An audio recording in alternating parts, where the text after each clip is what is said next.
నమస్తే, నేను అశోక్. బీహార్ ఎన్నికలకు సంబంధించిన కౌంటింగ్ ఈరోజు జరుగుతుంది. బీహార్ ఎన్నికలకు సంబంధించి ప్రజలు ఒక పార్టీకి గొంపగుత్తుగా ఓటేసినటువంటి పరిస్థితి కూడా కనిపిస్తుంది. ఇటు ఎన్డీఏ కూటమికి సంబంధించినటువంటి పార్టీలు భారీ మెజార్టీతో మళ్ళీ బీహార్ని కైవసం చేసుకోబోతున్నట్టు కూడా మనకు అర్థమవుతుంది. అక్కడ ఉన్నటువంటి మహాగఠబంధన్ అంటే ఇండియా కూటమికి సంబంధించినటువంటి తేజస్వి కావచ్చు, అలాగే రాహుల్ గాంధీకి సంబంధించిన కాంగ్రెస్ పార్టీ కావచ్చు, ఈ రెండు పార్టీలు ఎలాగైనా ఈసారి బీహార్ ఎన్నికల్లో విజయం సాధించాలని చెప్పేసి సర్వశక్తిలో సర్వ ఒడ్డులో వచ్చినప్పటికీ కూడా బీహార్ ప్రజలు మాత్రము మహాగఠబంధన్ కూటమికి సపోర్ట్ చేసినటువంటి పరిస్థితి కనిపించలేదు. ఇక్కడ మళ్ళీ తిరిగి నితీష్ కుమార్ సారథ్యంలో బీహార్లో ఎన్డీఏ కూటమి ప్రభుత్వం కూడా ఏర్పాటు చేయబోతున్నట్టు మనకు అర్థమవుతుంది. అయితే ఇదంతా కూడా ఈ రిజల్ట్కి సంబంధించి ఇప్పుడున్న రిజల్ట్స్ ఏమొస్తుంది ఏంటి అనేది పక్కన పెట్టేస్తే ఎగ్జిట్ పోల్స్ ఇచ్చేటువంటి సర్వే సంస్థలకు సంబంధించినటువంటి ఫలితాలు కావచ్చు, లేదంటే ప్రిడిక్ట్ చేసినటువంటి ఫలితాలు ఎక్కడా కూడా మ్యాచ్ అయినటువంటి పరిస్థితి కనిపిస్తుంది. గతంలో చాలా అసెంబ్లీ నియోజకవర్గాలకు సంబంధించిన ఎన్నికలను చూసిన ప్రతిసారి కూడా ఎగ్జిట్ పోల్స్ ఇచ్చేటువంటి రిపోర్ట్ ఏదైతే ఉందో ఆ ఎగ్జిట్ పోల్స్ ఇచ్చినటువంటి రిపోర్ట్ ఎక్కడా కూడా రియల్ పోల్స్కి వచ్చేసి రియల్ కౌంటింగ్ వచ్చేసే వరకు మాత్రము మ్యాచ్ అవ్వట్లేదు. ఉదాహరణకు 2024 అసెంబ్లీ ఎన్నికలకు సంబంధించి ఆంధ్రప్రదేశ్లో చూసుకుంటే ఆంధ్రప్రదేశ్లో చాలా ఎగ్జిట్ పోల్స్ అన్నీ కూడా అక్కడ కొంత మార్జిన్తో వైసీపీ అధికారంలోకి వచ్చే అవకాశం ఉందని చెప్పేసి కొన్ని చెప్పాయి. మరికొన్ని మాత్రము ఇటు కూటమికి సంబంధించి బీజేపీ, జనసేన, టీడీపీ మూడు పార్టీలు అధికారంలోకి వస్తాయని చెప్పేసి చెప్తూ వచ్చాయి. కానీ అనూహ్యంగా ప్రజలు ఇచ్చినటువంటి తీర్పు మాత్రము ఎగ్జిట్ పోల్స్ చెప్పినటువంటి నెంబర్ కంటే చాలా భిన్నంగా వస్తూ వచ్చాయి. ఇక్కడ కూటమికి సంబంధించి 164 స్థానాలు వస్తే అక్కడ వైసీపీకి సంబంధించి కేవలం 11 స్థానాలకు మాత్రమే పరిమితం వచ్చింది. అంటే డ్రాస్టిక్ చేంజ్ కనిపిస్తూ వచ్చింది ఆంధ్రప్రదేశ్కి సంబంధించి. నాట్ ఓన్లీ ఆంధ్రప్రదేశ్, హర్యానాకి సంబంధించి చూసుకున్నా హర్యానాలో ఇండియా కూటమికి సంబంధించి కాంగ్రెస్తో పాటు ఉన్నటువంటి కూటమికి సంబంధించిన పార్టీలు విజయం సాధిస్తాయని చెప్పేసి ఎగ్జిట్ పోల్స్ చెప్తూ ఉన్నాయి. కానీ రియల్ పోల్స్కి వచ్చేసరికి, రియల్ రిజల్ట్స్కి వచ్చేసరికి అక్కడ బీజేపీ పార్టీ విజయం సాధిస్తూ వచ్చింది. సో ఆంధ్రప్రదేశ్లో చూసుకున్నా, హర్యానాలో చూసుకున్నా, ఆ తర్వాత మహారాష్ట్రకి సంబంధించి చూసుకున్నా చాలా సర్వే సంస్థలు ఇచ్చినటువంటి నెంబరింగ్ కావచ్చు, ఎగ్జిట్ పోల్స్ వస్తున్నటువంటి రిజల్ట్స్ కావచ్చు, మెయిన్ పోల్స్కి వచ్చేసరికి మాత్రము, మెయిన్ కౌంటింగ్ వచ్చేసరికి మాత్రము మొత్తం తారుమారు అయిపోతున్నాయి.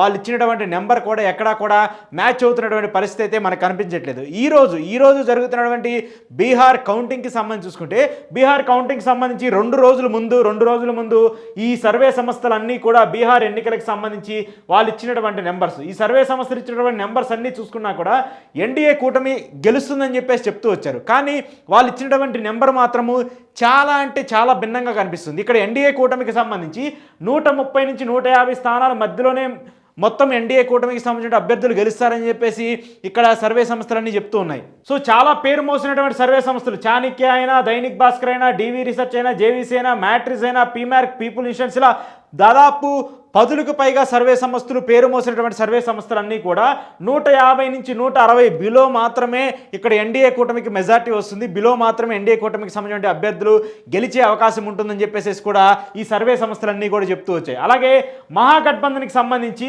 70 నుంచి 80 స్థానాలకు పైగానే గెలిచే అవకాశం ఉందని చెప్పేసి కూడా చెప్తూ ఉన్నారు. సో మహాగఠబంధన్కి సంబంధించి చూసుకుంటే చాలా సర్వే సంస్థలు 100 వరకు కూడా వచ్చే అవకాశం ఉంది అని చెప్పేసి కూడా చెప్తూ ఉన్నారు. సో ఓవరాల్గా వీళ్ళు ఇచ్చినటువంటి రిపోర్ట్ను ఒకసారి మనం బేరీజ్ వేసుకుంటే ఇక్కడ ఎన్డీఏ కూటమికి అన్ని సర్వే సంస్థలు ఏది కలిపి చూసుకున్నా ఆన్ యావరేజ్గా 148 సీట్ల వరకు వచ్చే అవకాశం ఉందని చెప్తుంది. అలాగే మహాగఠబంధన్కి 90 సీట్లు వచ్చేటువంటి పరిస్థితి ఉంటుందని చెప్పేసి చెప్తున్నారు. సో ఈ ఇచ్చినటువంటి రిజల్ట్ ఏది కూడా, ఇప్పుడు వచ్చినటువంటి వీళ్ళు చెప్పినటువంటి నెంబర్లు ఏవి కూడా ప్రస్తుతము బీహార్ ఎన్నికలకు సంబంధించి కౌంటింగ్ ఏదైతే జరుగుతుందో ఆ కౌంటింగ్లో మాత్రం ఎక్కడా కూడా రెప్లికేట్ అవుతున్నటువంటి పరిస్థితి కావచ్చు. సో ఈ సర్వే సంస్థలన్నీ కూడా ప్రజల నాడిని పసిగట్టడంతో, ప్రజలకు సంబంధించినటువంటి మైండ్ సెట్ని పసిగట్టడంలో ఫెయిల్ అయ్యాయి అనేది 100% చెప్పవచ్చు.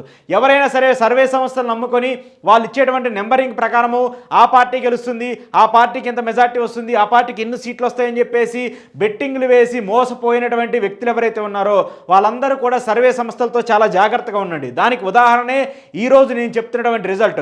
ఈరోజు బీహార్కి సంబంధించిన ఎన్నికల రిజల్ట్ చూసుకుంటే 192 స్థానాలతో ఎన్డీఏ కూటమికి సంబంధించి భారీ లీడ్తో కంటిన్యూ అవుతుంది. అంటే వీళ్ళు చెప్పినటువంటి ఏ నెంబర్ కూడా ఆ నెంబర్కి మ్యాచ్ అవ్వట్లేదు. ఇక్కడ రియల్ పోల్స్లో చూసుకుంటే 192కి సంబంధించిన అసెంబ్లీ నియోజకవర్గాల్లో ఎన్డీఏ కూటమికి సంబంధించిన అభ్యర్థులందరూ కూడా మెజార్టీతో దూసుకుపోతూ ఉన్నారు.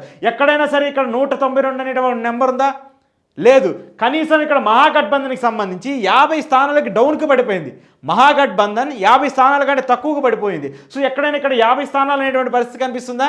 ఖచ్చితంగా లేదు. సో ఈ నెంబర్స్ అన్నీ కూడా ప్రజల్ని మభ్యపెట్టడానికి, ప్రజల్ని మాయ చేయడానికి తప్ప ఆ ప్రజల్ని ఆ మైండ్ సెట్లో ఉంచేసి సో నిజంగానే ఇక్కడ గెలవబోతుందా, మహాగఠబంధన్కి ఇన్ని సీట్లు వస్తాయనేటువంటి ఒక ఇండికేషన్ని ప్రజల మైండ్లో చొచ్చించేందుకు ఈ సర్వే సంస్థలన్నీ ప్రయత్నిస్తున్నాయనేది కూడా ఒక విధంగా చెప్పొచ్చు. అయితే ఈ రిజల్ట్స్కి సంబంధించి ఇప్పుడు ఏదైతే సర్వే సంస్థ ఇచ్చినటువంటి రిపోర్ట్ని పక్కన పెట్టేస్తే ఇక్కడ ఏదైతే మెయిన్గా వచ్చినటువంటి ఈ రోజు జరిగినటువంటి అసెంబ్లీ ఎన్నికల కౌంటింగ్ ఉందో ఇక్కడ ఎన్డీఏ కూటమికి వచ్చేటువంటి ఓట్ల మీద పెద్ద ఎత్తున ఆరోపణలు వస్తున్నాయి. అలాగే ఎలక్షన్ కమిషన్ మీద కూడా మహాగఠబంధన్కి సంబంధించి, కాంగ్రెస్కి సంబంధించి, ఇటు తేజస్వి యాదవ్ పార్టీకి సంబంధించి కూడా విమర్శలు వస్తున్నాయి. ఇక్కడ సర్ పేరుతో 60 లక్షల పైగా ఓట్లు తొలగిస్తూ వచ్చారు. మరి 60 లక్షలకు పైగా ఓట్లు తొలగిస్తూ వచ్చినప్పుడు ఇక్కడ ఖచ్చితంగా బీజేపీ గెలుస్తుంది, ఎన్డీఏ కూటమి గెలుస్తుంది, కానీ కాంగ్రెస్కి సంబంధించి మహాగఠబంధన్ ఎలా గెలుస్తుందంటూ కూడా మాట్లాడుతూ ఉన్నారు. దాంతోపాటు మరొక మారు ఈవీఎంలకు సంబంధించిన ప్రస్తావన కూడా మళ్ళీ పెద్ద ఎత్తున వస్తూ ఉంది. ఎందుకంటే గతంలో మనం చాలా ఎక్కువగా చూస్తూ వచ్చాము. మహారాష్ట్రకి సంబంధించిన అసెంబ్లీ ఎన్నికలు చూసుకున్నా, అలాగే ఆంధ్రప్రదేశ్కి సంబంధించిన అసెంబ్లీ ఎన్నికలు చూసుకున్నా, ఈ అసెంబ్లీ ఎన్నికల్లో చాలా డ్రాస్టిక్గా రిజల్ట్స్ వస్తూ ఉన్నాయి. చాలా డ్రాస్టిక్గా నెంబర్ గేమ్ చేంజ్ అవుతూ వచ్చింది. చాలా డ్రాస్టిక్గా చెప్పినటువంటి నెంబర్కి ఎక్కడా కూడా మ్యాచ్ అయ్యే విధంగా కూడా రియల్ పోల్స్ కనిపించట్లేదు. సో ఎగ్జిట్ పోల్స్ ఇచ్చేటువంటి నెంబర్స్, రియల్ పోల్స్లో వచ్చేటువంటి నెంబర్స్ అన్ని బేరీజీ వేసుకొని చూసుకుంటున్నప్పుడు కూడా ప్రజలు ఇచ్చినటువంటి తీర్పా ఇది, లేదంటే ఏదన్నా గోల్మాలు గందరగోళం జరిగిందా అనేటువంటి ఒక అంశం కూడా పెద్ద ఎత్తున ఇప్పుడు మళ్ళీ చర్చకు దారితీస్తుంది, తెర మీదకి వస్తుంది. సో కాబట్టి ఇలాంటి పరిస్థితులన్నీ చూసుకుంటూ ఉన్నప్పుడు ఎగ్జిట్ పోల్స్ని నమ్ముకోనో, లేదంటే ప్రీ ఎగ్జిట్ పోల్స్ను నమ్ముకోనో ఈ పార్టీ విజయం సాధిస్తుంది, ఈ పార్టీకి ఎన్ని సీట్లు వస్తాయని చెప్పేసి ప్రజలు నమ్మితే మాత్రము మీరంతా కూడా పప్పులో కాలేసినట్టే. ఖచ్చితంగా ప్రజలు ఇచ్చేటువంటి తీర్పుని ఈరోజు ఏదైతే ఈవీఎంల ద్వారా కౌంట్ చేస్తున్నారో అదే రిప్లికేట్ అవుతూ ఉంది, అదే నిజమైన పోలుగా మనం భావించాల్సి వస్తుంది. సరే, ఈ ఎన్నికకి సంబంధించి ఈ రిజల్ట్ మీద భిన్నాభిప్రాయాలు ఉన్నాయి, భిన్నంగా మాట్లాడుతున్నారు. దానికి సంబంధించి ఒక్కొక్కరు ఒక్కొక్క ఒపీనియన్ చెప్తూ ఉన్నారు.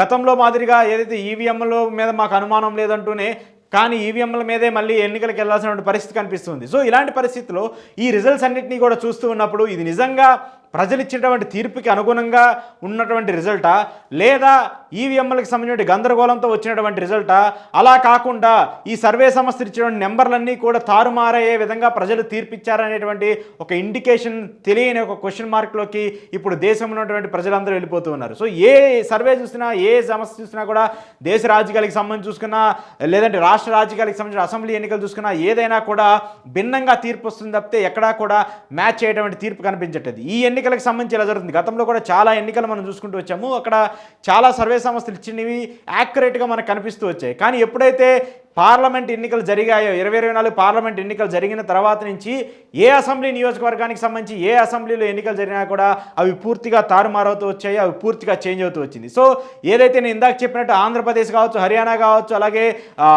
మహారాష్ట్ర కావచ్చు, ఆ నెంబరింగ్ మొత్తం ఎలాగైతే చేంజ్ అవుతూ వచ్చిందో, ఈరోజు బీహార్ ఎన్నికలకు సంబంధించి కూడా ఇక్కడ ఇచ్చినటువంటి సర్వే సంస్థ ఇచ్చినటువంటి రిపోర్ట్లు అన్నీ కూడా ఫెయిల్ అవుతూ వచ్చాయి. ఒక విధంగా వాళ్ళు ప్రజల నాడిని పసిగట్టడంలో అట్టర్ ఫ్లాప్ అవుతూ వచ్చారు.